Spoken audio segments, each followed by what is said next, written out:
Seja bem-vindo ao Cabeça de Lab, o podcast do Luiza Labs, o lab de inovação do Magalu.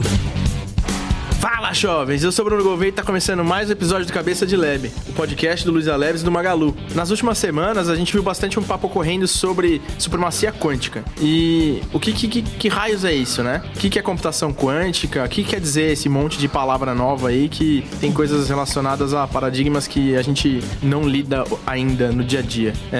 Então, para isso, eu trouxe alguém aqui que tem uma baita carteirada aqui. Eu chamei um batalhão de gente. Brincadeira, só uma pessoa, mas o sobrenome dele realmente é Batalhão. E, bom, o Batalhão, ele... Batalhão, se apresenta aí, cara. Bom, olá, eu sou cientista de dados aqui do Luiza Labs, também sou doutor em Física pela Universidade Federal do ABC, graduação pela USP, também trabalhei na Universidade de Viena e no Centro de Tecnologias Quânticas em Singapura, onde eu fiz um pós-doutorado em computação e criptografia quântica, então acho que a carteira tá bem cheia aí. Você vê equilibrar o fato de que eu não sou graduado. Você vê, tipo, fazer a gangorra ganhar um peso ideal. Boa. Excelente. Bom, acho que a primeira pergunta é essa, justamente, pra introduzir pra todo mundo, até pra mim, que eu manjo zero disso. Que raios é computação quântica, né? O que isso tem de diferente de uma computação clássica, por exemplo? Então, o computador quântico, ele atua por princípios muito diferentes do computador clássico. Então, ele atua em cima de efeitos quânticos, como superposição e mareamento. Eu acho que vou entrar um pouco nisso mais tarde. E ele permite, então, realizar algoritmos que são fundamentalmente diferentes dos algoritmos clássicos. E na introdução, né, foi mencionada aí uma quebra de paradigma, né, uma mudança de paradigma. E essa realmente é a primeira grande mudança de paradigma da computação, né? Porque desde o princípio da computação, os primeiros computadores, década de 30, 40, até os computadores atuais, superficialmente são muito diferentes, né? Os computadores atuais são muito mais rápidos, mas por baixo dos panos, no fim das contas, continua executando as mesmas operações, os mesmos algoritmos, o mesmo tipo de operação fundamental. A diferença é que antes a operação que levava um segundo, hoje leva um nanosegundo, mas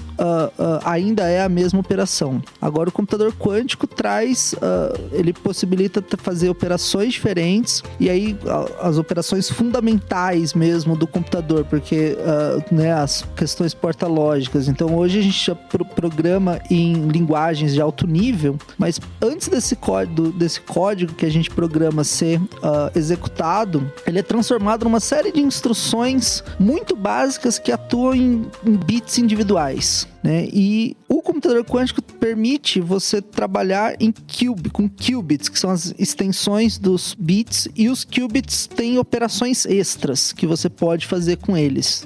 Eu acho que é legal só mencionar, talvez, pra quem aqui é zero técnico, a gente trabalha em computação clássica com bits e bytes, certo? Sim. E elas têm uma limitação de representação que elas têm. Ou seja, se você quer representar... Você vai falar, né, de portas lógicas. Sim. Então acho melhor você explicar isso do que... Okay, beleza.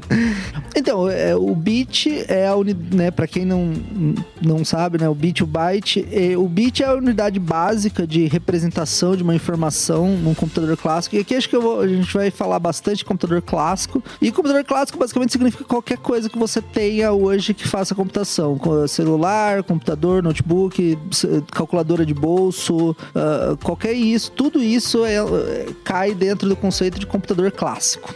E o bit tem uma capacidade de representar 2 valores apenas, 0 ou 1, né? O byte é a junção de 8 bits, então tem a capacidade de representar 256 valores, mas é sempre então um número finito. E toda a computação, tudo que é feito por um computador é baseado na manipulação de bits e bytes, né? Então, né, você escreve programas que são complicados, mas muitas vezes você escreve uma função muito simples, o comando que você dá é uma linha, mas por baixo dos panos tem toda uma questão de compiladores e sistema operacional e tudo que vai transformar qualquer comando desse numa sequência bem grande, às vezes, de operações fundamentais e operações que atuam em bits individuais ou pequenos grupos de bits individuais. Esse, inclusive, é um dos problemas problemas de computação quântica, né? De como que a gente escreve algo de maneira produtiva pra máquina entender e tudo rolar, né? Exatamente, esse é um grande problema da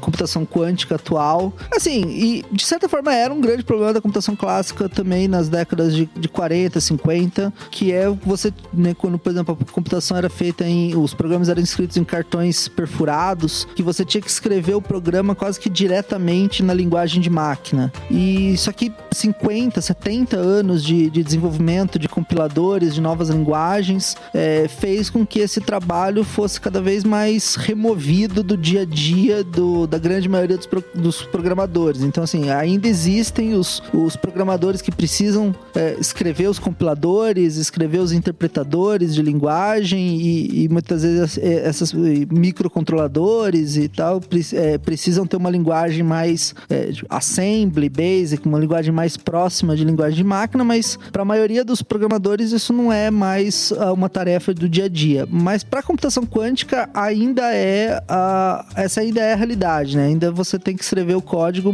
de máquina, basicamente. Então é um código muito mais difícil de escalar, né? Então ainda não tem uma comunidade grande de programadores, de desenvolvedores quânticos, desenvolvedores de linguagem de computação quântica, porque é um campo ainda na sua infância, mas, né, talvez comparável ao estado da computação clássica na década de 30, 40, talvez 50. Eu acho que aqui é legal a gente falar um pouquinho também sobre aquela grande sacada e a vantagem, né? Sobre você poder representar mais valores com menos bits, né? Considerando que fazendo um D para de bits para qubits, né? Sim. Qubits, não qubits. Qubits ou qubits, acho que a pronúncia não existe uma autoridade que defina a pronúncia correta. Mas porque a língua evolve com... evolve é inglês aí. O inglês entrou. Embedado no meu... a linguagem, ela evolui com o uso, né? Então... Exato. E ainda tem uma questão, assim, sobre esses termos aí em português, porque muito da discussão técnica nesse nível é feita em inglês, né, nos artigos, e aí existem muitos conceitos cuja tradução para o português não existe uma padronização, né? Por exemplo, um fenômeno muito importante em mecânica quântica é decoerência, mas algumas pessoas, principalmente no Rio de Janeiro, chamam de descoerência, né? Enquanto em São Paulo ou em outros lugares se fala decoerência. Então, porque sempre quando a gente vai escrever isso no contexto profissional, a gente vai escrever isso em inglês, decoherence, então essa dúvida não acontece. É a mesma coisa com relação à pronúncia correta de qubits ou qubits, né? Tudo isso dá pra entender. Mas então, qual que é a grande vantagem, assim? Então, o bit... A grande sacada, na real, né? A grande sacada é que o qubit, ele pode ter muito mais valores possíveis, estados possíveis, do que o bit. Então, o bit clássico, ele só pode assumir 2 valores, 0 e 1. Já o qubit quântico, ele é como se fosse uma distribuição de probabilidade em termos de 0 e 1, né? Então, muitas vezes se fala, ele pode estar 0 e 1 ao mesmo tempo, né? Uma história do gato, tirei, ele pode estar vivo ou morto ao mesmo tempo, mas, assim, eu particularmente não gosto muito dessa analogia.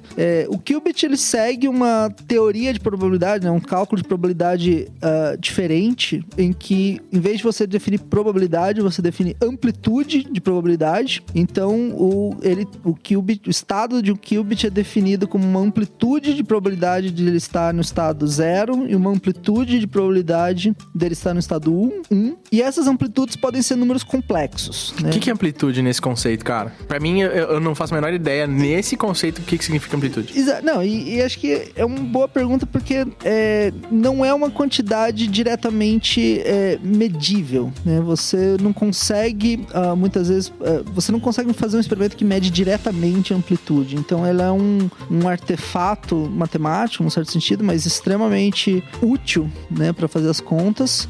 Então, você consegue definir, né, toda uma teoria de probabilidade baseado nisso. E o conceito de amplitude vem muito do conceito de onda, de interferência de onda, né? Então, assim, às vezes própria questão de som mesmo aqui sobre, né, acho que quem tá ouvindo o podcast, talvez muitos gostem de acústica, né? E talvez tenha algum interesse. Eu gosto de acústica e sou um orelha desgraçado nisso.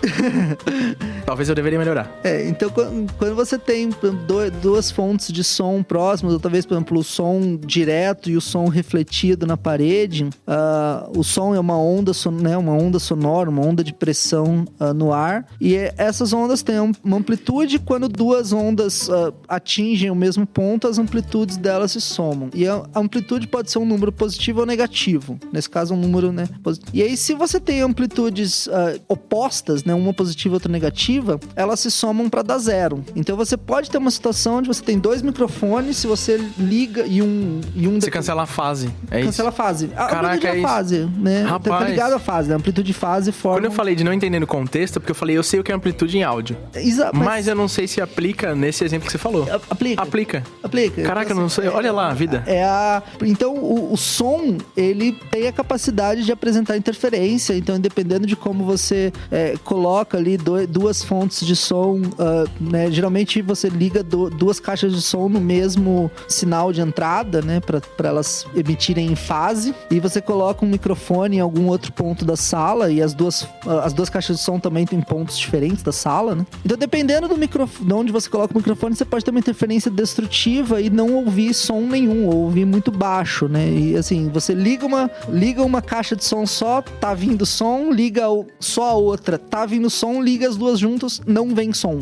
E às vezes você tem problema de você ter a fase delas muito próxima e cruzar e dar efeito. Às vezes cancelar a fase é recurso de edição também. Sim. Então... E exatamente esse tipo de efeito é usado na computação quântica. Então, assim, o próprio chip do Google que fez o feito da supremacia quântica, ele tem vários qubits. Cada qubit está sintonizado numa frequência diferente. São frequências próximas, porém ligeiramente diferentes. E aí, então, toda essa, né, gera um efeito de batimentos e tal. Então, esses efeitos são usados para fazer computação, né, nesse caso. E então, porque as amplitudes, né, nesse caso, então, no caso de áudio, né, a amplitude é realmente quanto que o ar está se deslocando. No caso do qubit, a amplitude, nesse caso, é um artefato matemático, e outra diferença importante é que ela pode ser um número complexo e não simplesmente um número real, né, que é um número positivo ou negativo. E aí, mas a matemática é bastante similar e aí funciona, né?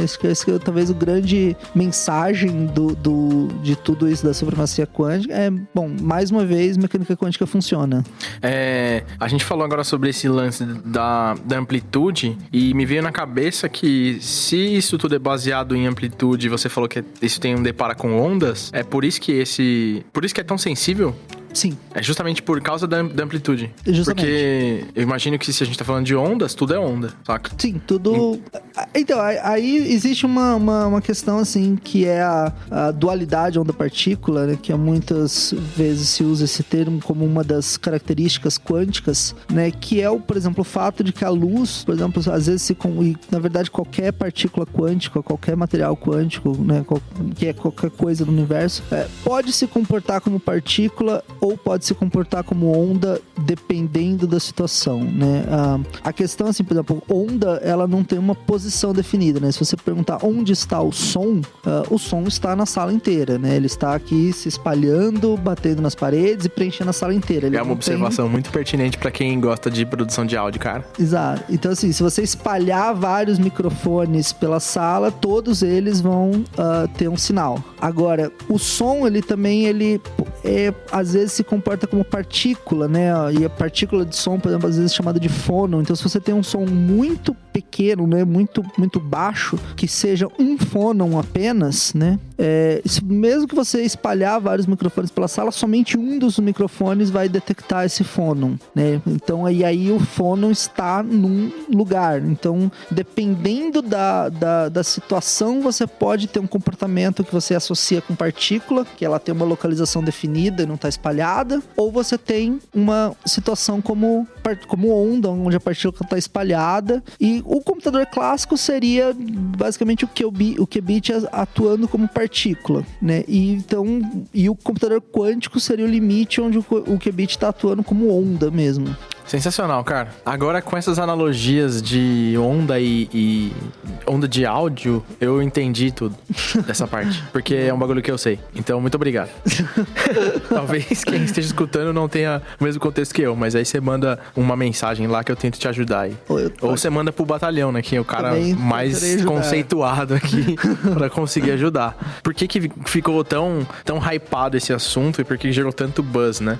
Isso realmente aconteceu e assim, não é um hype que vem de 2 semanas, ou 1 semana, ou 1 mês, é algo já de anos, pelo menos pra mim que estava mais envolvido no assunto. Por exemplo, havia mais de anos já especulando que o Google em breve iria anunciar isso, e houve há um hype também assim, muito grande até de investidores e startups quânticas na gringa, né, nos Estados Unidos. E a grande esperança... Startup quântica, se você botar coach, você vai ficar bilionário e odiado ao mesmo tempo. Sim. A grande esperança é que o computador quântico irá resolver determinados tipos de problema de forma muito mais eficiente do que o computador clássico. Então, ao explorar esse comportamento de onda dos qubits, você pode fazer coisas com eles que você não pode fazer com o computador clássico, e aí existem alguns tipos de problemas matemáticos que você conseguiria resolver usando muito menos instruções fundamentais quânticas do que você consegue com instruções fundamentais clássicas. E acho que o grande exemplo, e foi o que inventou basicamente todo o campo de computação quântica, é o problema de fatoração de números primos, né?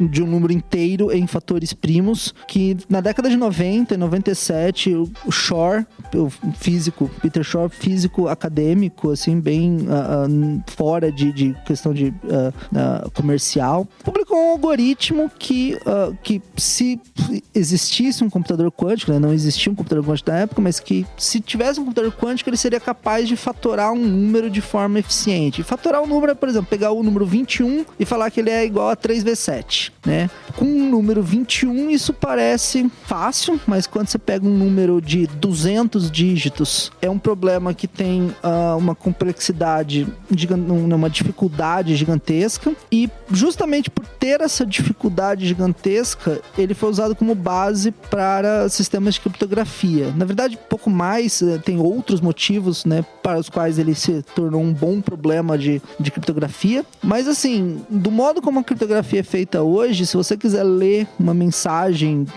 criptografada, endereçada a outra pessoa, você tem um número muito grande que se você for capaz de fatorar esse número, você consegue ler a mensagem. Então, a aplicação potencial disso é enorme e se você conseguir fazer isso de forma rápida. O problema hoje, assim, o problema para quem quer bisbilhotar a mensagem alheia, e a questão boa para quem quer se manter protegido, é que resolver esse problema demora milhares de anos, ou assim, um tempo que é completamente não factível para alguém fazer. Só que o computador quântico conseguiria potencialmente fazer isso num tempo bem razoável, num tempo que colocaria em risco, né, a privacidade das informações. E aí eu acho que tem um ponto bacana que a gente até estava falando antes, que essa é uma preocupação legítima e que é muito correto da gente ter, né? Mas a questão é a proporção da preocupação nisso, né? Sim. Porque tem várias maneiras que a gente usa criptografia hoje em dia, com chave de 256 no SHA ou o DCA-RCA, que são outras coisas que a gente tem de algoritmos de geração de chave pública-privada e tal.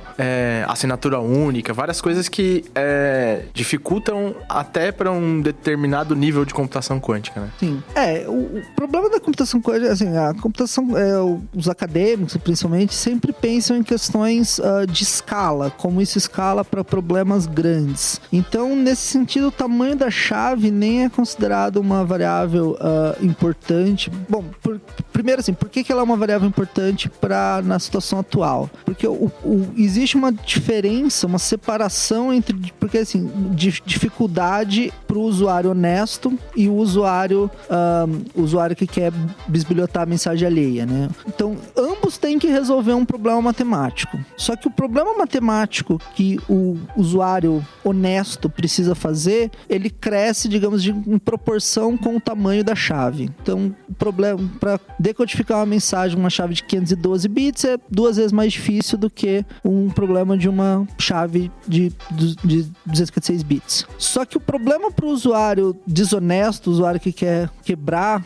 a privacidade das mensagens, cresce de forma exponencial. Então, não é o dobro de dificuldade, é 2 elevado a 256, que é 10 elevado a 300. É um número extremamente gigante. Então, assim, mesmo que você fosse capaz de quebrar uma chave, por exemplo, de 64 bits, que na verdade que hoje é possível, né, é factível quebrar uma chave de 64 ou 32 bits, por isso que ninguém usa. Mas, por exemplo, uma chave de 33 bits já seria 2 vezes mais difícil que uma chave de 32 bits. Uma chave de 34 bits já seria 4 vezes mais difícil que uma chave de 32 bits. Então, cada bit adicional, num cálculo bem grosseiro, dobra a dificuldade. Então, essa separação de dificuldade do problema, um problema que escala de forma linear, outro problema que escala de forma exponencial, faz com que você consiga achar um tamanho de chave que é difícil o suficiente para que nenhuma pessoa bisbilhote sua mensagem, mas é fácil o suficiente também para o seu celular quebrar, né, decodificar a mensagem em tempo real ali, gastando pouco tempo e não atrapalhando o fluxo da sua conversa. E o problema do computador quântico é que ele faz esses dois problemas terem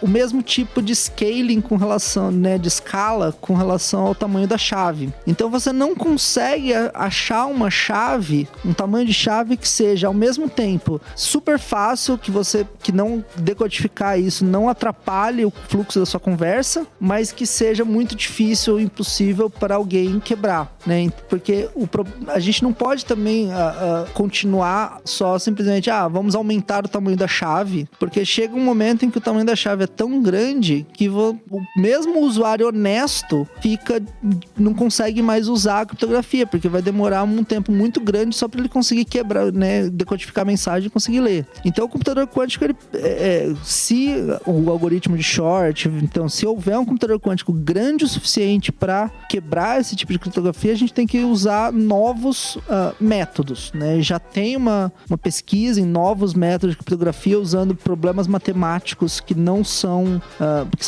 baseados em faturação de número primo, são baseados em outros ramos da matemática, e aí não se conhece um ataque por computador quântico para esses métodos.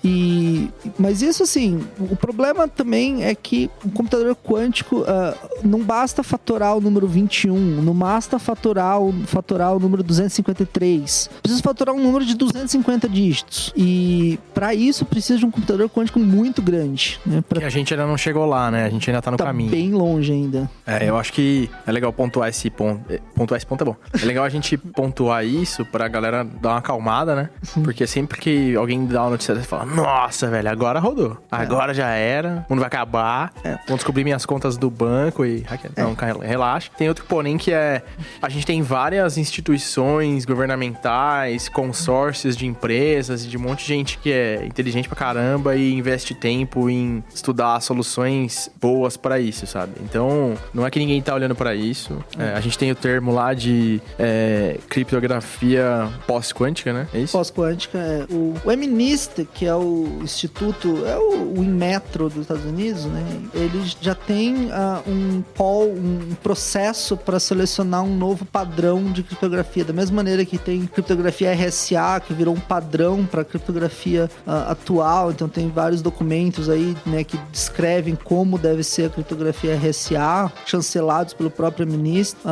Ele já está estudando várias possibilidades para um padrão de criptografia pós-quântica. Da última vez que eu vi seria 2023, uma previsão assim de chegar num... É uma espécie de concurso, existem lá alguns 20 ou 30 propostas. Se você conseguir, né, provar que uma dessas propostas é falsa ou não é segura, né, até rola um prêmio em dinheiro para estimular as pessoas realmente a tentarem. Eu acho interessante a gente pontuar um negócio aqui sobre o mundo acadêmico e profissionais que trabalham com teoria muito forte.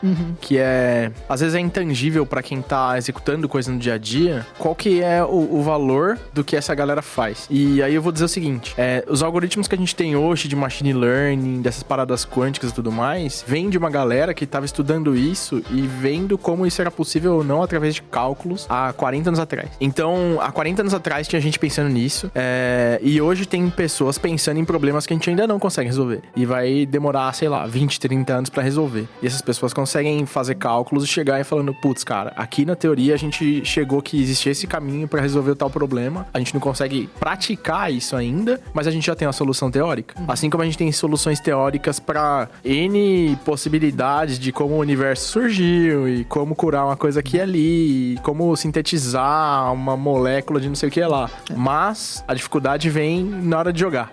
Saca? Então é legal pontuar isso só pra conectar a cabeça de quem tá escutando e falar, entendi por que isso é importante e onde que isso é útil no dia a dia pra mim, ou vai se tornar pra mim, pros meus filhos, pros meus netos, etc. Exato. E tem um ponto interessante na comparação, como você falou, com inteligência artificial, por exemplo, muitos trabalhos acadêmicos, os iniciais dessa área, foram feitos na década de 50, 60 e várias previsões, inclusive na época, de que a inteligência artificial estava muito próxima de ter um impacto gigantesco no mundo, ainda na década de 60, 70. Então, e esse impacto talvez, né, é o que está acontecendo agora, 2010. Numa escala de tempo, eles estavam certos, cara, tá próximo. A civilização exato. Numa escala de tempo, realmente, olha a história, nesses 40, 50 anos, não é muito, mas na época muitas vezes se falava em 5, 10 anos, né? E basicamente um dos grandes motivos é que o computador da época ainda não era poderoso o suficiente para rodar muito dos algoritmos que estavam sendo desenvolvidos. Então teve que continuou tendo desenvolvimentos teóricos, né, nesse período todo, mas teve também uma grande questão de o computador se tornar poderoso o suficiente para conseguir realmente usar os algoritmos que de uma forma teórica já eram conhecidos desde a década de 50 e 60. Sim. Agora entrando um pouquinho mais para o que o Google fez, né? Que é toda esse embate aí que tá rolando. Inclusive você conhece umas pessoas, né? Do paper aí. Algumas, assim, de nome e tal. Assim, quando eu tava, né, principalmente em Viena, em Singapura, muitas pessoas, né, visitam os lugares, né? Então, talvez, assim, naquela questão de quem conhece quem, que conhece quem, que conhece quem, eu não tô muito separado. Tipo, quantos graus se separam do Obama, né? No seu caso, tipo, não do Obama, né? Mas das pessoas que estão no paper, é tipo assim, por exemplo, o meu chefe lá em Singapura é um cara bem interligado, assim, ele bem sociável com essas pessoas. Então, ele conhece diretamente muitas das pessoas envolvidas, né? Então, através dele, meu grau de separação é 1 para várias dessas pessoas do paper. Animal, cara. E o que o Google conseguiu fazer aí que a IBM não conseguia? E qual que é a treta aí? Então, bom, primeiro assim, a IBM conseguia, assim, a IBM já, inclusive, foi uma pioneira em termos de ter computadores quânticos na nuvem. Então, já há uns 2, 3 anos, a IBM tem o Quantum Experience aberto, você pode logar e usar computadores quânticos, né? Então, começaram com um computador quântico de 5 qubits. E assim, 5 qubits é muito pequeno e você consegue simular 5 qubits usando o seu laptop de forma muito tranquila, né? Então, e aí a grande dificuldade é que o custo dessa simulação dobra, ou na verdade até pior, meio que multiplica por 4, dependendo, com cada qubit que você adiciona. Então, uma simulação com 6 qubits é 2 vezes mais difícil do que uma simulação com 5. E por isso que logo com poucos qubits você já chega numa situação onde você não tem mais esperança de conseguir simular isso com um computador clássico. Então, e aí o que o Google fez agora foi subir esse número de 5 qubits para 53 qubits e conseguir também um nível de ruído pequeno o suficiente para que o resultado resultado seja... você consiga fazer estatísticas sobre o resultado num tempo hábil, né? Porque se o nível de ruído é muito grande, você precisa coletar um monte de amostras e talvez você não tenha tempo de coletar esse tanto de amostras necessárias. Mas eles conseguiram, então, um nível de ruído baixo o suficiente que em questão de minutos conseguiram coletar uma estatística suficiente para que o circuito quântico ali que eles implementaram nesse chip quântico resolva um problema. E eles estimaram que esse mesmo problema matemático, se fosse resolver num computador clássico, demoraria 100 mil anos. E para isso eles usaram um computador clássico com alguns terabytes, 250 terabytes de memória, né? HD mais RAM e tudo. A IBM questionou em parte o resultado, porque disse que se você usar uma estratégia clássica diferente, uma estratégia que usa muito mais memória, né? Usa, no caso, 250 petabytes de memória, você poderia resolver esse problema em 2 dias e meio. E, no caso, a IBM tem 250 petabytes de memória nos seus cara, isso é um número muito fora do real, assim. Exato. Cara, eu acho que o seu problema, você tá mentindo, porque eu consigo provar aqui. Mas é gigante esse número. Não, mas relaxa, eu consigo. Relaxa. Então, assim, é um computador que ocupa 2 quadras de basquete, né? Uma área equivalente a 2 quadras de basquete, e é usado para é o maior supercomputador do mundo hoje e é usado para vários cálculos. Então, assim, eles não realizaram essa conta porque, sei lá, tem melhores usos para um supercomputador atualmente, mas estimaram que em 3 dias você poderia fazer isso. Mas isso porque 53 qubits ainda cai nesse rumo. Se fossem talvez 55 qubits, né, a IBM já não teria mais memória suficiente para rodar esse algoritmo. Se então fossem tá fácil pro Google trucar isso aí. É só falar, não, demorou então, vamos mais um aninho de pesquisa, a gente faz esse 1 qubit aí você vai ferrar, quero ver. Sim, então assim, ninguém duvida que logo isso, né, logo o Google terá um chip um pouco maior. Então é uma situação similar ao que aconteceu em 97, a disputa do Deep Blue contra o Kasparov em termos de xadrez, né, um computador que jogava xadrez, que, né, naquela época teve um grande atração de mídia, né, foi bastante divulgado que o computador finalmente ultrapassou a capacidade humana de jogar xadrez. E na verdade, assim, o jogo foi até bem parelho entre o Deep Blue e o Kasparov em 97, mas hoje não tem mais disputa. Hoje o melhor computador é muito melhor, ganha com facilidade mesmo dos melhores jogadores humanos. Então, assim, foi um momento muito breve na história em que o melhor computador e o melhor humano conseguiam disputar uma partida de xadrez disputada e apertada. E aqui também, assim, questão do computador quântico versus computador clássico também talvez é um momento muito pequeno na história, assim, em que o melhor computador quântico, né, no caso esse chip do Google, e o melhor computador clássico, que é esse computador da IBM com 250 petabytes de memória, conseguem realizar ter uma capacidade similar para esse problema. E aí entra um ponto importante que isso tudo vale para um tipo bem específico de problema, né? Então é um problema que foi escolhido a dedo para fazer o computador quântico jogar em casa e poder utilizar todas as vantagens do computador quântico, porque na verdade também existem desvantagens, né? O qubit, por exemplo, a gente foi mencionado que ele pode ter vários estados, ele pode ter uma superposição, né? Uma combinação entre 0 e 1, em vez de ter apenas 0 e 1, mas na hora de medir o qubit, ele só retorna 0 ou 1, né? Você não consegue medir essa amplitude, então você tem que fazer alguns métodos muito espertos para conseguir inferir os valores dessas amplitudes, né? E na verdade, nesse algoritmo da IBM, a necessidade de ter 250 petabytes de memória, porque basicamente você vai salvar em memória o valor de todas as amplitudes necessárias. Que você vai usar um dos componentes mais rápidos do computador ali, né? Mais rápido que isso, só o cache level 1, 2 2 de CPU Exato. ali.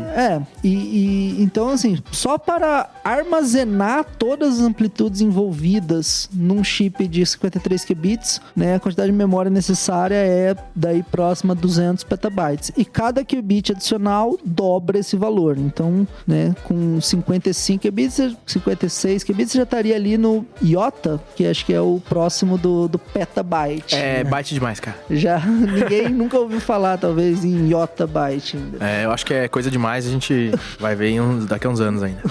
Isso aí o Google publicou agora, mas eles tinham deixado vazar em setembro, né? Isso, na verdade. Sem querer, assim, né? Sem querer, na verdade foi a NASA que vazou. Na verdade, assim, a NASA, por ser uma instituição pública, né, tem um portal da transparência, tem políticas de transparência, e vários autores do artigo trabalham para a NASA, porque até para confirmar os resultados do computador quântico, né, precisou de muita computação clássica para isso, né? E a NASA tem alguns supercomputadores clássicos que foram usados para fazer os cálculos clássicos necessários. E aí, por uma questão burocrática ali, o artigo entrou no sistema da NASA e acabou se tornando público antes da hora, né? Por um falha ali num sistema, tinha que colocar uma data e a data não foi colocada, então ele identificou que era para anúncio imediato, né? E então, assim, aí houve um certo buzz, mas havia uma questão que os autores estavam proibidos de comentar publicamente sobre o assunto na época, né? Acho que isso é uma questão de política editorial das revistas científicas, que acho que muita gente não conhece. Aqui no Magazine a gente tem isso, que é o período de silêncio. Exato. Como a gente é uma empresa de capital aberto, toda vez que a gente vai, que nem essa semana, na última semana de outubro de 2019, a gente divulgou o resultado desse último trimestre, no terceiro trimestre de 2019. Durante esse período, quem trabalha aqui não pode fazer negociação de ações, você não pode... Tem que tomar cuidado com o que você fala por aí, tem uma série de coisas que acontecem. Tomar cuidado com o que você fala por aí é direto, mas você não pode negociar, e tem várias coisas que você tem que ficar de boa, porque é uma fase que a CVM vai cair matando se der algum ruim aqui. Porque essas informações podem manipular o valor das ações, exatamente, alterar. Exatamente. Acho que com o Google tem fatores parecidos também. Tem fatores parecidos, mas aí, na verdade, não vem do lado industrial, né? Vem do lado puramente acadêmico, né? Mesmo quem... acadêmicos trabalham em universidade, não em empresas de capital aberto, o jeito como isso funciona, você primeiro escreve o artigo, né? Nada é feito por encomenda, você escreve o artigo sobre algo que você, né, pensa que pode contribuir com a ciência, envia isso para a revista, né, o artigo já pronto, e enquanto a revista toma uma decisão se vai publicar ou não, você fica impedido de conversar sobre o seu trabalho com jornalistas ou divulgar ele em outros meios, e esse processo costuma durar vários meses, até mais de ano, dependendo do caso. Assim, em algumas áreas do conhecimento, como física ou ciência da computação, já se tornou um praxe você colocar o PDF do seu artigo num servidor, né, o archive, e as revistas tiveram que aceitar porque todo mundo estava fazendo, né? E então o artigo aí se torna uma situação onde às vezes o artigo já está público, mas mesmo assim você não pode divulgá-lo de forma ativa. Você pode simplesmente colocar ele num link, num servidor, mas ficar quieto. É assim que funciona com patentes também, né? Com patente é até mais restrito, né? Porque, assim, qualquer manifestação pública da patente pode invalidar a patente. No caso da patente, assim, quando você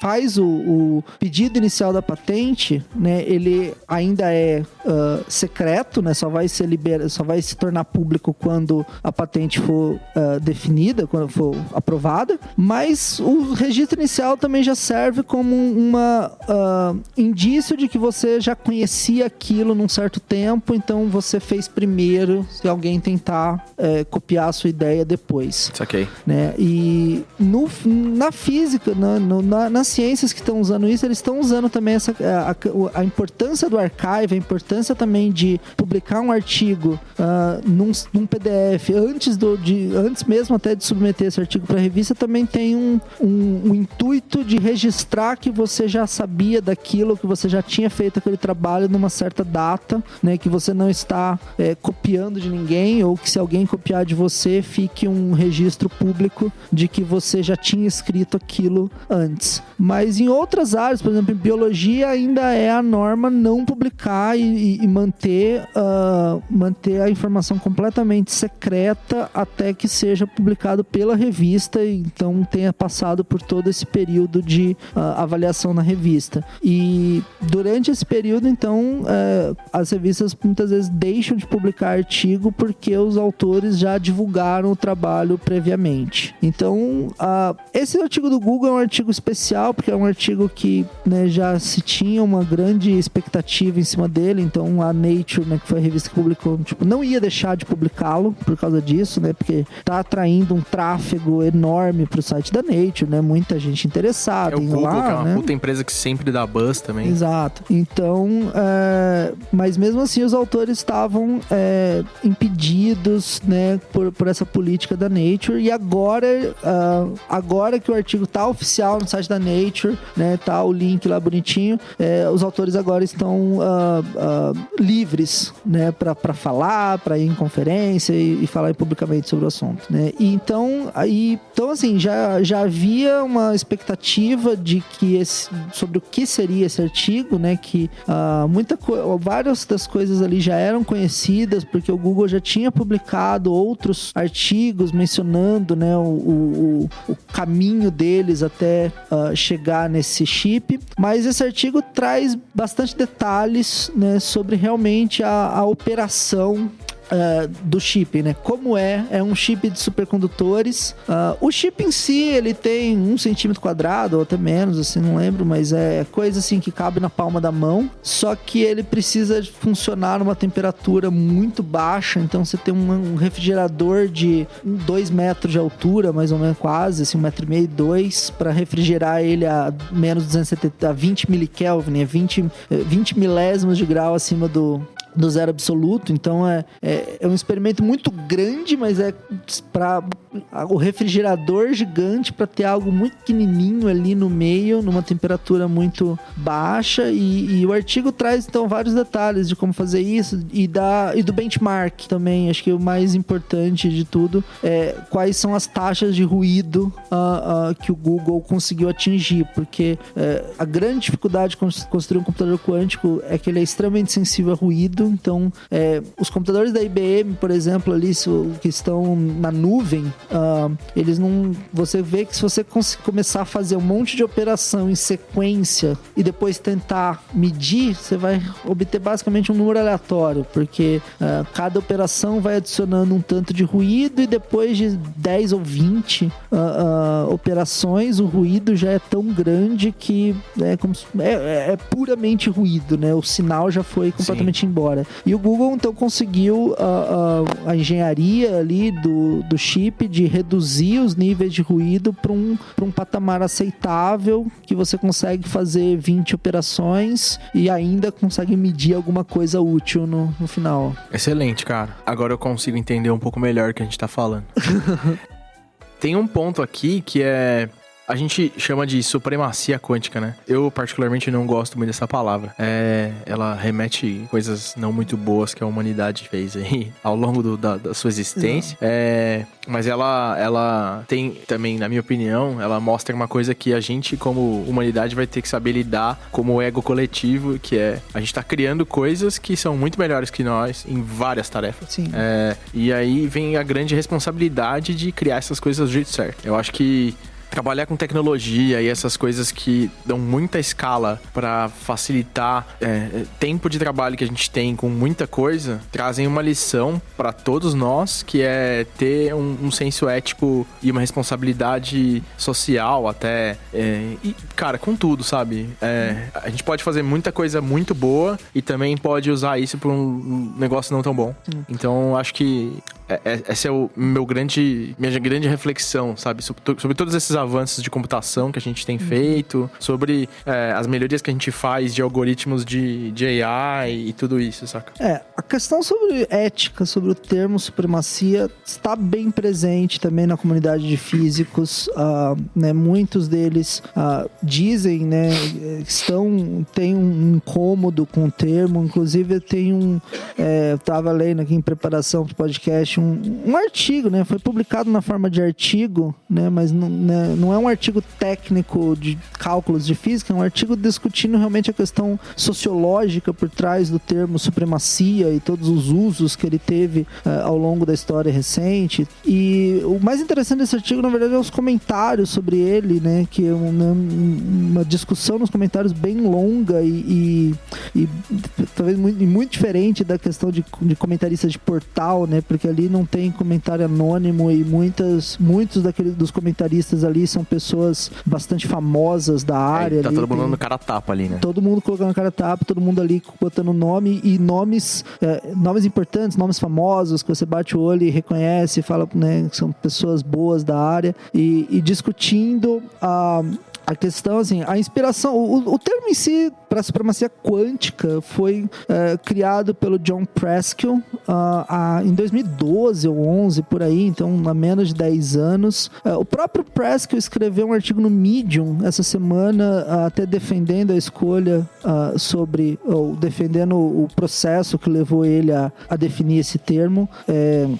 A analogia, né, maior é com a questão de supremacia aérea, que é um termo militar quando uma força aérea domina um território de tal forma que se torna impossível para uma força aérea inimiga fazer qualquer coisa nesse território. Então, assim, não a ideia é que... E aí não é apenas uma vantagem, mas é uma vantagem absoluta, uma vantagem enorme, porque muita gente propõe o uso do termo vantagem quântica, talvez como alternativa à supremacia quântica, mas não pegou o termo vantagem quântica porque talvez ele não passa a ideia de que o computador quântico é fundamentalmente diferente ou para determinados tipos de tarefa ele melhora demais, né? Então, assim, por exemplo, o argumento do Google é que ele resolveu em 3 minutos um problema que estima-se que levaria 100 mil anos para ser resolvido por um computador clássico. Então, assim, 3 minutos e 100 mil anos são ordens de grandeza completamente diferentes, né?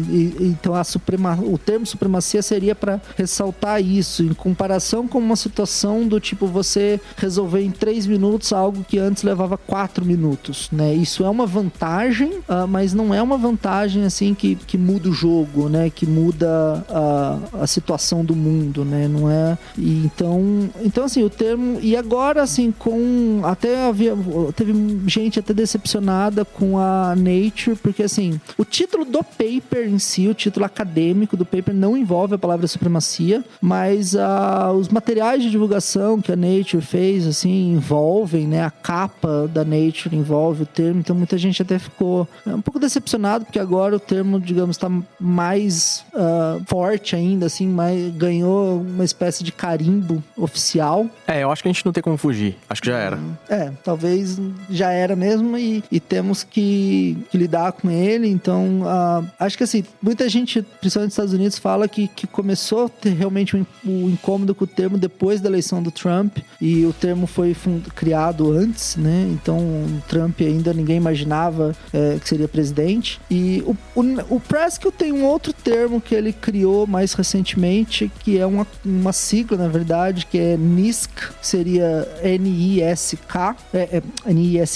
desculpa, que é Noisy Intermediate Scale Quantum, para falar que a era em que nós vivemos é uma era de computadores quânticos ruidosos, né, com bastante ruído, e numa escala intermediária, né? A gente saiu, né, dizendo que a gente saiu da questão de protótipos protótipos pequenos de 1 ou 2 ou 5 qubits, né? Já estamos na era de falar em 50 qubits, que é algo que já não é trivial de simular classicamente.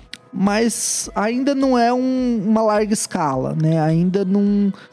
para as aplicações que a gente imagina que seriam aplicações com interesses econômicos, comerciais, precisariam de milhares ou milhões de qubits. Isso seria a alta escala. Então a gente está numa escala intermediária. Então é um termo que é um termo mais novo, é um termo que não é tão chamativo, né? NISQ não é uma palavra também fácil de falar, mas é um termo que talvez venha a substituir a supremacia quântica. E também é um termo que às vezes que passa realmente também uma noção de que a gente ainda tem muito a se fazer, né? Que a gente ainda está no intermediate scale. A gente está nos cartões perfurados quânticos, talvez. Talvez nem isso. Inclusive o Scott Arson, que é um físico bem respeitado nessa área, ele publicou no New York Times que talvez a gente esteja na era da válvula, que esse computador quântico, na verdade, seria o equivalente da válvula. Entendi. Né? Então, o transistor ainda não foi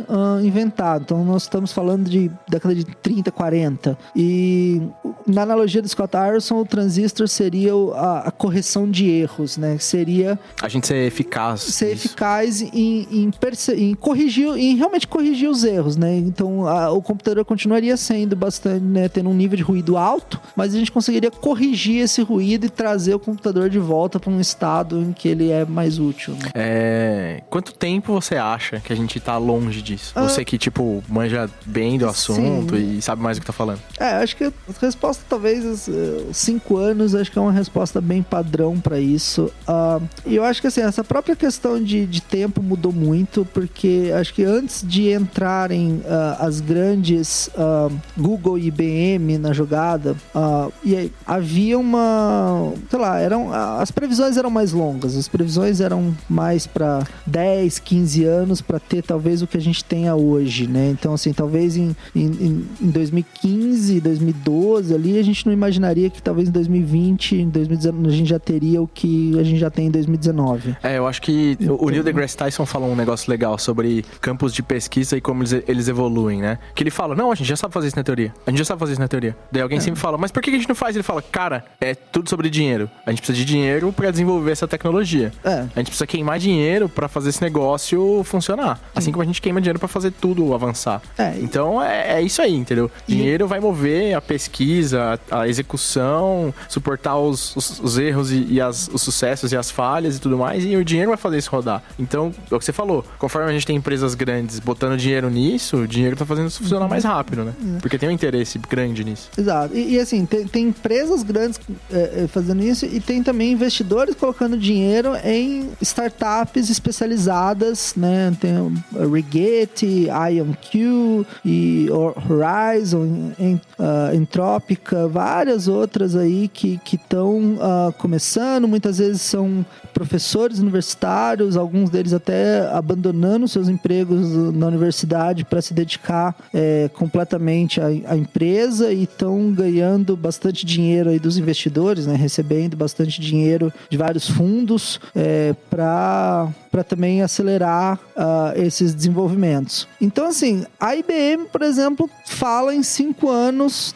ou na verdade falou em 5 anos há 2 anos atrás, então agora seriam 3, para ter algumas aplicações comerciais. Eu imagino que essas aplicações comerciais sejam na área de ciência dos materiais, né? Em termos de simular o comportamento de moléculas, né? Talvez moléculas com interesse biológico, então talvez a indústria farmacêutica também seria bem interessada nisso. Assim, é um problema quântico, né? Uma molécula é um sistema quântico, então é uma situação também que o computador quântico tá jogando consegue modelar muito mais facilmente, né? Exato, né?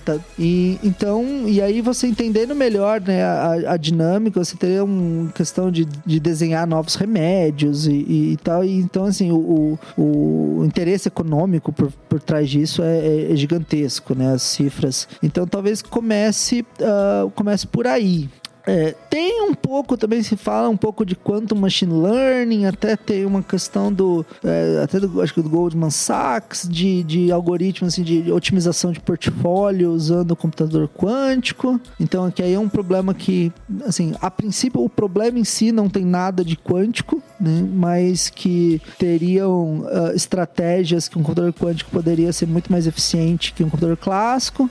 Então acho que isso seria num segundo momento, né? Então, aí isso eu colocaria mais para 10, 15 anos se acontecer. E a questão da criptografia, que foi, na verdade, o que começou o interesse teórico pela área, talvez seja a que vai fechar, né? Terminar o interesse comercial e prático pela área, porque realmente fazer o tipo de número que a gente usa para a criptografia atual, né? Números de 512 bits ou 1024 bits, né? Coisas dessa grandeza, precisaria de milhões de qubits para conseguir trabalhar com esses números. Então seria o último, ou das aplicações conhecidas hoje do computador quântico, é a mais difícil de todas. Então seria, eu já vi documentos falando isso em 2035, mas né, que seria 15 anos. Eu acho também 2035 um pouco, se não me engano, esse documento foi feito em 2015 e aí colocava um plano de 20 anos para chegar nisso, mas eu particularmente acho que não, assim, que acho que tá ambicioso demais. Mas posso estar enganado também. Eu acho que o foco de um determinado grupo de pessoas estudando algum tópico com afinco e perseguindo aquilo faz a gente fazer coisas impressionantes em uma janela de tempo desafiadora, né? A gente tem o exemplo da Apollo aí, né? A gente fez em menos de uma década, que era o plano do Kennedy, né? Em menos de uma década chegar na Lua, né? Eu gosto de mencionar esse exemplo porque é um exemplo clássico de que a gente fez um negócio impressionante em uma janela de tempo curta, inventou um monte de coisa que a gente não tinha. Sim, acho que é um exemplo muito legal, assim, primeiro em dois aspectos. O primeiro, assim, se você pensar o primeiro voo, né, Santos Dumont ou Irmãos Wright, depende de que país você tá lendo. E qual conceito né? Se é voo que você tem o avião se movendo sozinho ou ele catapultado, aí entra naqueles embates. Exato, né? Mas assim, os dois, no caso, né, voaram por menos de 1 quilômetro, não passaram de 15 metros do chão de altitude. Então, se você pensar, um avião que consegue sair no máximo a 15 metros do chão e andar 200 metros para frente antes de ter que pousar de novo, ele por si só não tem aplicação prática nenhuma, né? Mas ele inspira interesse em outras coisas, né? Ele instiga provocações para falar, putz, é possível, e se eu melhorar, né? E se eu tiver uma asa mais eficiente e o motor melhor e tal, e aí o desenvolvimento em 50 anos, né, menos de 70 anos, a gente saiu desse avião que mal saía do chão para pousar na Lua. Né? É muito louco isso, cara. E o outro ponto que foi assim, a questão do modelos de financiamento, né? A questão de dinheiro, né? O projeto Apollo custou bastante dinheiro. Foi um projeto governamental, né? Hoje com motivações políticas extremamente fortes. Exato. Então hoje a gente não tem algo similar ao projeto Apollo, né? Tá num contexto mais comercial. Mas assim, a minha opinião é que muito disso não é só a questão de colocar dinheiro em si, mas eu acho que também tem uma questão de como a universidade está organizada e como a empresa privada está organizada, que na universidade tem uma pressão muito grande para publicar e às vezes é difícil você conseguir publicar um avanço incremental assim, de engenharia, no sentido de eu tinha um chip mais ou menos, agora eu melhorei esse chip um pouco, né? Eu diminuí um pouco o nível de ruído dele e então vou publicar. No modelo de vista, no ponto de vista acadêmico, é um pouco difícil conseguir publicar isso, então conseguir ser reconhecido por diminuir um pouquinho o nível de ruído do chip. Mas dentro da indústria isso acaba sendo valorizado. Isso que eu ia falar. Eu acho isso um pouco injusto, cara, saca? Porque de grão em grão se enche o papo, saca? Sim, não, completamente. E acho que um modelo de publicação acadêmica acadêmica que a gente tem hoje, assim, ele acaba nessa parte de engenharia, de desenvolvimento, não dando muito, não valorizando essa questão do desenvolvimento tecnológico e que você mesmo falou, não, isso aí já tá feito, né? Às vezes passa uma impressão que assim, computador na década de 60 já tá feito, né? Como se nada, como se o que aconteceu com o computador da década de 60 para cá não fosse importante ou fosse menos, é só uma questão de engenharia, você só miniaturizou, você só tornou ele mais barato e tornou ele mais potente, mas no fim ele ainda é a mesma coisa que ele era na década de 60, mas do ponto de vista comercial nem se compara o computador. Você consegue fazer muito mais coisa, não dá nem pra comparar o que você falou. Mas de um certo ponto acadêmico, no fundo ainda é o mesmo objeto, assim. Do ponto de vista da academia, é isso aí, cara, não mudou muito. Mas eu acho que uma outra observação legal a gente observa que as empresas têm bastante interesse nisso, e a gente sempre olha aqui dentro qual o impacto social que a gente tá tendo em algumas coisas que a gente faz, o que a gente pode devolver de volta. Empresas grandes que têm esse nível de dinheiro que o Google tem, que a IBM tem, é interessante olhar por esse aspecto, porque os caras fazem um mega investimento em coisas futuras e eles nem sabem qual que é o resultado, né? E eu acho que isso é uma coisa inspiradora também, sabe? O modelo que os Estados Unidos fez pra botar a gente na Lua funcionou porque tinha motivação política e parou porque justamente a motivação era política. Eu acho que a motivação comercial tende a ter uma duração mais longa, saca? E ela vai alimentando outras. Tanto que, assim, se a gente tivesse motivação política pra desenvolver computação, cara, a gente ia estar lá atrás ainda, sabe? As empresas foram botar dinheiro e pegou a galera da academia, botou nas empresas, falou, cara, vamos evoluir isso aqui. E aí a gente conseguiu ter melhora. Então eu acho que é bem legal esse modelo de ter empresa próxima, investindo e etc. Sabe? Exato. E assim, quando a empresa tem o porte do Google e da IBM, né? Então ela tem condição de ter uma diversidade de processos dentro da empresa, né? Várias áreas diferentes. Ela tem essas áreas que são voltadas para o longo prazo, né? Pensando para 20 anos e tal. E a IBM, né? O Google é uma empresa mais nova, mas a IBM sempre teve isso muito forte. Por exemplo, eu mencionei antes o Peter Shor, assim, como alguém que não tinha um interesse acadêmico, mas não tinha um interesse comercial, tinha um interesse bastante acadêmico, mas ele era da IBM, né? Então ele estava dentro da IBM e vários outros. Tem também o John Bell, que também é um físico muito importante para o desenvolvimento da ideia de computação quântica. Fez trabalhos na década de 60. Tem a ver com o Bell Labs? Não? Não, John Bell não. O Bell Labs é do Graham Bell. É verdade, do Graham Bell. Eles têm um parentesco? Não que eu saiba, porque Bell é um sobrenome bem comum. É verdade. Eu não sei. É tipo Silva? Não. Tipo Pereira. Talvez tipo mais Pereira, né? Não é o mais comum, mas é um sobrenome bem comum. Então, assim, várias pessoas que foram importantes para o desenvolvimento de teoria de ciência da computação foram, por exemplo, empregadas pela própria IBM, porque a IBM sempre teve um departamento em si, né? O exemplo que eu queria pensar é o Landauer também, é um outro nome importante de ser mencionado. Tiveram tinha um departamento, uma divisão, assim, um grupo de pessoas dedicadas a pensar a longo prazo, né? Que não estavam necessariamente ali envolvidas, não estavam operacionalmente envolvidas no dia a dia da IBM naquela época, mas estavam pensando na IBM de 20 anos, 30 anos, 50 anos no futuro, de um ponto de vista bem acadêmico. E, né, a gente conhece, assim, os exemplos positivos, né? A gente conhece as ideias, digamos, que deram certo, mas certamente teve muitas ideias que deram errado, muita gente que né, ficou nessa posição, pensando nos 20 anos, mas as coisas que pensaram acabaram não acontecendo, ou não teve uma importância tão grande. Então, assim, não é um risco, né? Mas há uma incerteza, né? Quando você está pensando num horizonte de tempo muito longo sobre como vai ser o mundo em 20 anos, em 10 anos, mas esse tipo de empresa, assim, talvez assim também, né, os lucros são tão absurdos no presente, assim, são tão altos que tem condição de apoiar. Pode se dar esse luxo, né? Pode se dar esse luxo. Putz, cara, eu sei que 1% do que eu ganho vai estar aqui e esse dinheiro vai voltar pra mim, talvez daqui a 20 anos e boas. Exato. E, por exemplo, no Google, se você pensar, por exemplo, no serviço do Google, assim, de busca, talvez, assim, nos próximos 1 ou 2 anos não vai ter um retorno direto de computação quântica para a melhora do serviço de busca. E também convenhamos, né? Embora, assim, busca também seja uma das coisas em que o computador quântico pode ser bom, né? Principalmente busca quando a base de dados está completamente desestruturada. Que é a internet. Bem-vindo à internet.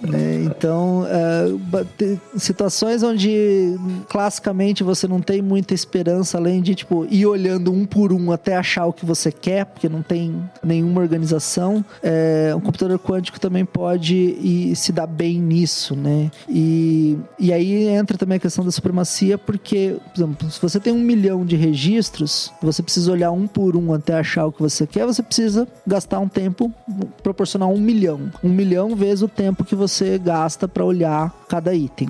Um computador quântico consegue fazer isso com raiz de 1 milhão, né, operações, né? Então... Eu não entendi. Raiz de Desculpa, cara. Então, esse é um outro exemplo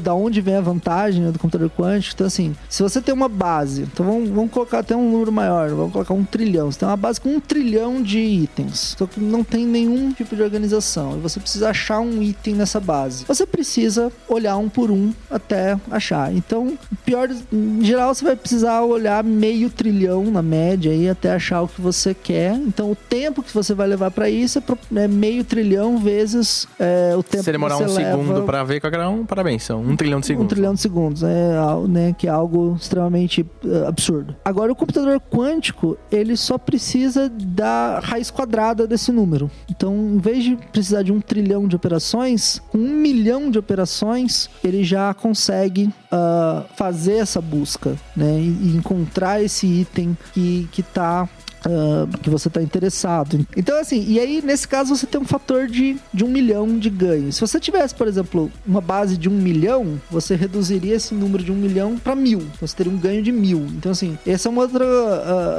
fator importante da supremacia quântica. Quanto maior o problema, também maior a sua vantagem relativa, né, do computador. Então, assim, o Google tem esse interesse porque busca, né, então, ainda busca é um dos grandes serviços do Google, mas não vai ter uma busca quântica do Google nos próximos 2, 3 anos, talvez 5 anos. Então, assim, não é o interesse do Google, não vai ter um retorno de negócio nos próximos 5 anos. Assim, já existe um retorno de mídia, né? Assim, a gente tá aqui falando do Google, um monte de gente tá falando do Google nessa semana e tal, mas um retorno, assim, pro negócio é algo que é num horizonte de tempo bem maior. O maior retorno de mídia do Google seria fazer o assistente dele ser quântico. Porque daí eles podiam chamar de coach e aí eles iam fazer muito dinheiro. Aí sim.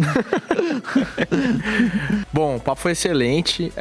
Eu entendi bem melhor como as coisas funcionam. Muito obrigado aí pelo seu tempo, pela sua disponibilidade. Muito obrigado por quem tá ouvindo aí, pela audiência. A gente tá no Instagram e no Twitter com @cabecadlab. Eu tô no Instagram e no Twitter também como BF Gouveia Batalhão. Tô no Instagram e Twitter também como Thiago B Batalhão, e também se procurar por Thiago Batalhão no Google, não tem ninguém mais com esse nome, então tudo vai ser sobre mim. Afinal, um batalhão é fácil de achar, né? Desculpa aí, cara, que a gente tem pessoas aqui no Lab que tem nomes muito bons. A gente tem o Mega, é um mega nome, né? Olha lá, não dá pra não fazer, é muito fácil de fazer piada. Nomes excelentes, né? Bom, mas também não é a primeira vez que você tá falando sobre isso, né? Não, inclusive eu participei de um outro podcast alguns meses atrás, no Dragões de Garagem, né? Um podcast bem bacana aí sobre divulgação científica de vários assuntos da ciência, exatas, humanas, biológicas, uma equipe bem grande, bem legal. Foi o episódio 157, Computação Quântica, publicado em maio, né? Conversei com o pessoal do Dragões de Garagem, então falei sobre computação quântica, coisas que eu não falei aqui coisas que eu não falei lá, não é uma repetição, então vale a pena também quem quiser ouvir lá. Excelente, cara. Ouçam lá porque é muito bom. E é isso aí. Valeu, galera. Cabeça de Lab, o podcast do Luiza Labs, o lab de inovação do Magalu.